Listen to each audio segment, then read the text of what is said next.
కానీ ఇవాళ మా పేదలు మా ఆడబిడ్డలు ఇక్కడ ఉన్నారు, అక్కడ పక్కన చాలా మంది మా అక్కలు మా సోదరిమణులు ఉన్నారు.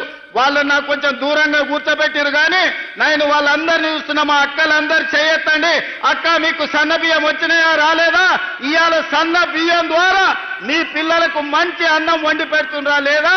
మీ ఇంటాయనకు 3 పూటల భోజనం పెడుతుండ్రా లేదా? ఒక్కసారి చెప్పండి. ఇవాళ మా అక్కల ఆడబిడ్డల కళ్ళల్లో సంతోషం చూడండి. ఆయల్లా రేషన్ షాపులో పోతే బియ్యం తెచ్చుకుంటే బర్రెలకు దానా కింద వాడేది, లేకపోతే రేషన్ షాపోడే కిలోకు 10 రూపాయలు మనకిచ్చి వాడే కొనుక్కునేది. కానీ ఇవాళ ఉత్తమ్ కుమార్ రెడ్డి గారి మంత్రిగా ఈరోజు సన్న బియ్యం ప్రతి పేదవాడికి అందించడం ద్వారా బుక్కెడు బువ్వ ఇవాళ సన్న బియ్యంతో మనం తింటున్నాం. మేమందరం మీకు ఇవ్వడం కాదు, పేదవాళ్ళ ఇళ్లలో నేను, మా ఉప ముఖ్యమంత్రి గారు, మా వ్యవసాయ శాఖ మంత్రి గారు, మా సాగునీటి పారుదల శాఖ మంత్రి గారు, ప్రతి మంత్రి, మా రెవెన్యూ మంత్రి గారు ఇండ్లల్లో పేదవాళ్ళ ఇంటికి వెళ్ళి వాళ్ళు వండిన సన్న బియ్యమే మేము తినొచ్చిన మాట వాస్తవం కాదా? ఆయల్లో సన్నాలు వండియబట్టి ఈనాడు పేదలకందరికీ ఈరోజు సన్న బియ్యం ఇవ్వడం ద్వారా ఈరోజు రేషన్ బియ్యం మనము ఆత్మ గౌరవాన్ని పెంచే విధంగా అవి వండుకొని తింటున్నాము అని అంటే, రైతులు పండించే సన్న బియ్యం మళ్ళీ రైతులకే మీరు వడ్లు పండిస్తే వాటిని బియ్యంగా మార్చి మళ్ళీ పేదలకే సన్న బియ్యం అందిస్తున్నాం.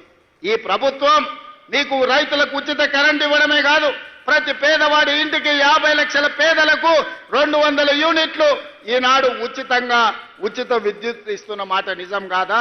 పేదలకందరికీ ఇవాళ 3,10,00,000 మందికి సన్న బియ్యాన్ని రాష్ట్ర ప్రభుత్వం అందిస్తున్న మాట వాస్తవం కాదా? ఇవాళ మా ఆడబిడ్డలు మా అక్కలిడికి వచ్చారు.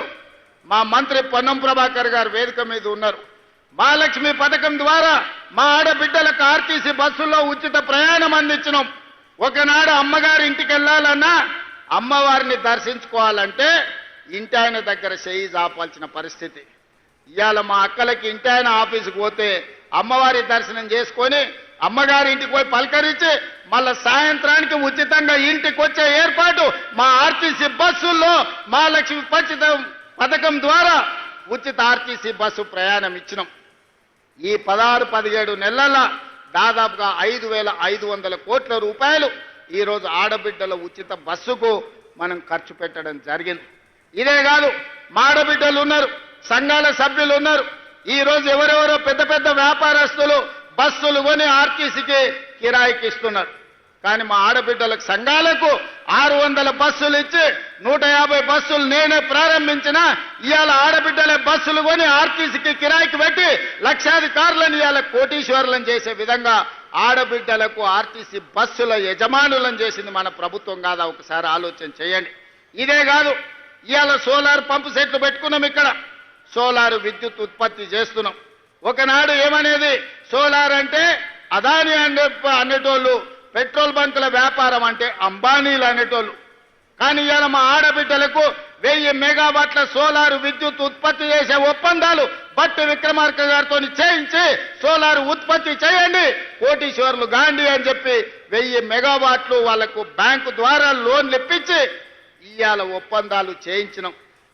ఇవాళ రిలయన్స్ పెట్రోల్ బంకులు కాదు, మా మహిళా శక్తి, ఇందిరా మహిళా శక్తి పెట్రోల్ బంకులు వచ్చినాయి. నారాయణపేటలో నేనే స్వయంగా వెళ్ళి మా ఆడబిడ్డలు నడుపుతున్న పెట్రోల్ బంకును ప్రారంభించి మా ఆడబిడ్డలు పెట్రోల్ బంకులు నడపగలరని ఇవాళ ఆడబిడ్డలను పెట్రోల్ బంకుల యజమానులను ఇవాళ మనం చెయ్యలేదా? మీరు ఆలోచన చేయండి.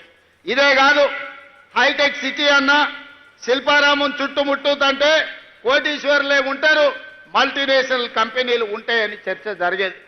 విప్రో, ఇన్ఫోసిస్, మైక్రోసాఫ్ట్ లాంటి ప్రపంచ దిగ్గజ కంపెనీలకు అక్కడ ఆఫీసులు ఉన్నాయి. కానీ అక్కడనే 3.5 ఎకరాల స్థలం మా మహిళా సంఘాలకు ఇచ్చి వాళ్ళు ఉత్పత్తి చేసే వస్తువులను అమ్ముకోవడానికి ప్రపంచ కంపెనీలతో పోటీ పడే విధంగా మా ఆడబిడ్డలకు శిల్పారామం పక్కన 3.5 ఎకరాల భూమి కేటాయించి 106 స్టాళ్లు పెట్టి వాళ్ళ ఉత్పత్తులన్నిటిని అమ్ముకోవడానికి వాళ్ళ ఆత్మ గౌరవం నిలబడే విధంగా అదాని అంబానీలతో పోటీ పడే విధంగా ఇవాళ మా ఆడబిడ్డలకు అవకాశం